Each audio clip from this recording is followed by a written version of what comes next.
महोदय, आधुनिक युग तनाव का युग है। प्रत्येक व्यक्ति अपने जीवन के किसी न किसी मोड़ पर तनावग्रस्त होकर इसका खट्टा मीठा अनुभव करता है।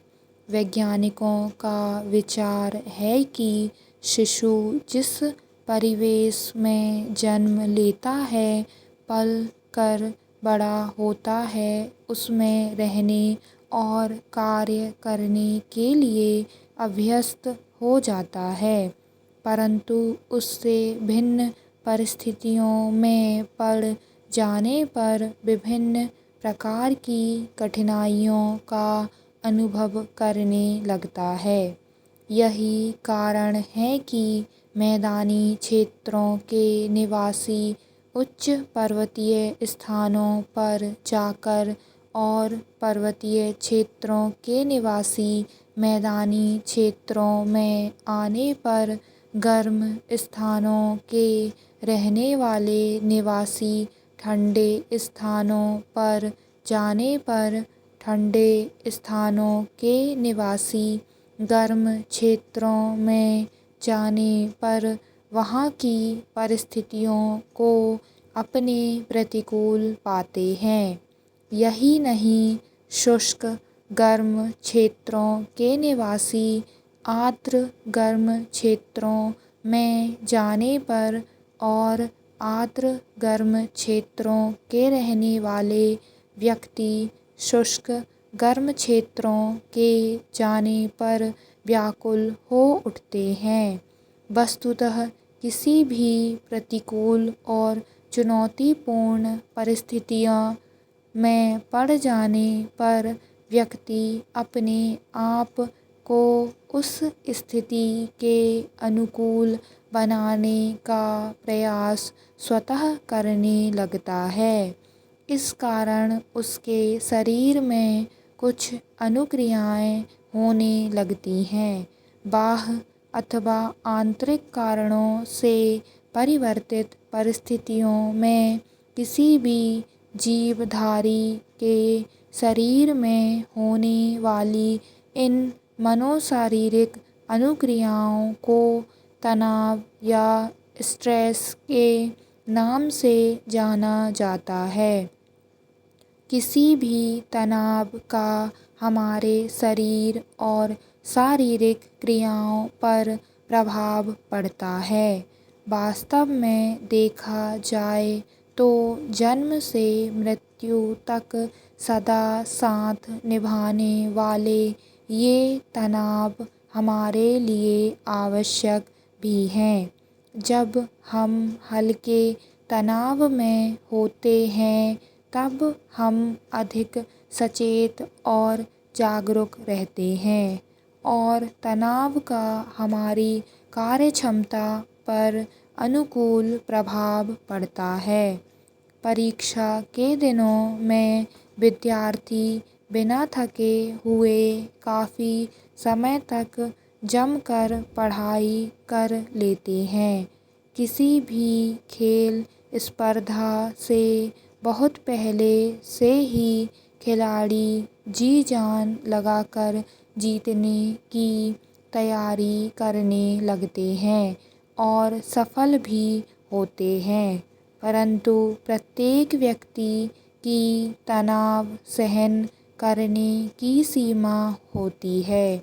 यदि तनाव से जूझने के लिए व्यक्ति को अधिक समय तक सचेत रहते हुए अत्यधिक प्रयास करना पड़े अथवा यह निर्णय लेने में कि तनाव जन्य परिस्थितियों का मुकाबला करना है या उसको छोड़कर भाग जाना है, अधिक समय लग जाए और अनिश्चय की स्थिति बनी रहे तथा तनाव को सहने की सीमा पार हो जाए तो उससे जूझने की हमारी शक्ति क्षीण हो जाती है।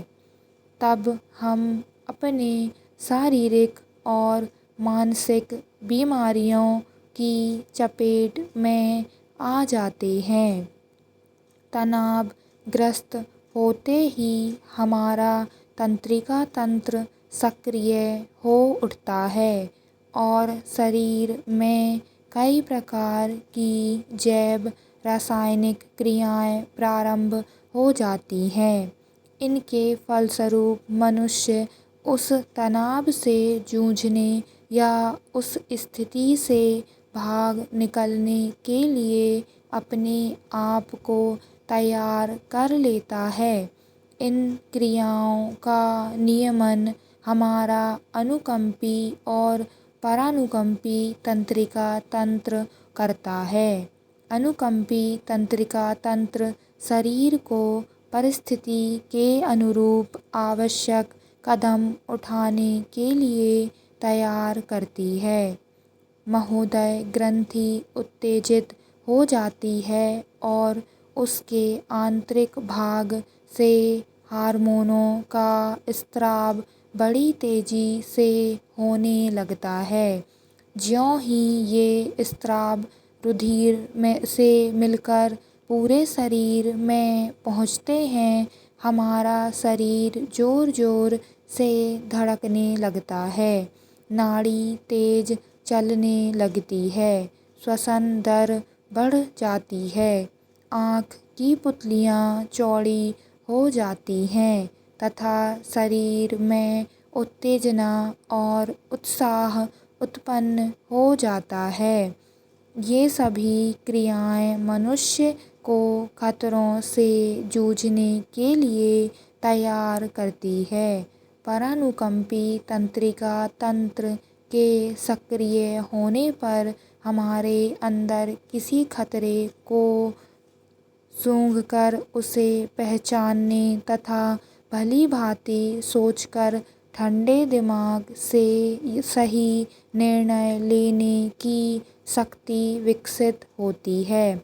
इस स्थिति में शरीर में होने वाली क्रियाएं व्यक्ति को बिना सोचे समझे निर्णय लेने से रोकती हैं। व्यक्ति उत्तेजित नहीं होता। व्यक्ति के हृदय तथा नाड़ी की गति एवं श्वसन की दर सामान्य बनी रहती है। रुधिर वाहिनियों का तनाव भी कम रहता है। तनावपूर्ण परिस्थितियों में शरीर को तनाव से बचाने के लिए मानव शरीर में होने वाली प्रक्रियाएं व्यक्ति को प्रतिकूल परिस्थिति को अपने अनुकूल बनाने में सहायक होती हैं। इन प्रक्रियाओं को अनुकूल कहते हैं। कुछ वनस्पतियाँ और प्राकृतिक उत्पाद और खाद्य लवण अनुकूलन की गति को बढ़ाकर मनुष्य को किसी भी प्रतिकूल परिस्थिति से जूझने के लिए तैयार करने का कार्य करते हैं। इन प्राकृतिक उत्पादों को वैज्ञानिक अनुकूलक के नाम से जानते हैं। प्राचीन भारतीय चिकित्सा पद्धति आयुर्वेद में जड़ी बूटियाँ द्वारा कायाकल्प करने का वर्णन आता है। इन जड़ी बूटियों के चिकित्सीय गुणों के बारे में विशद वर्णन ऋग्वेद और अथर्ववेद में भी है। बाद में चरक और सुश्रुत नामक ऋषियों ने उस समय उपलब्ध औषधि गुणों से युक्त जड़ी बूटियाँ और प्राकृतिक उत्पादों के बारे में संहिता की ही रचना कर डाली। स्टॉप।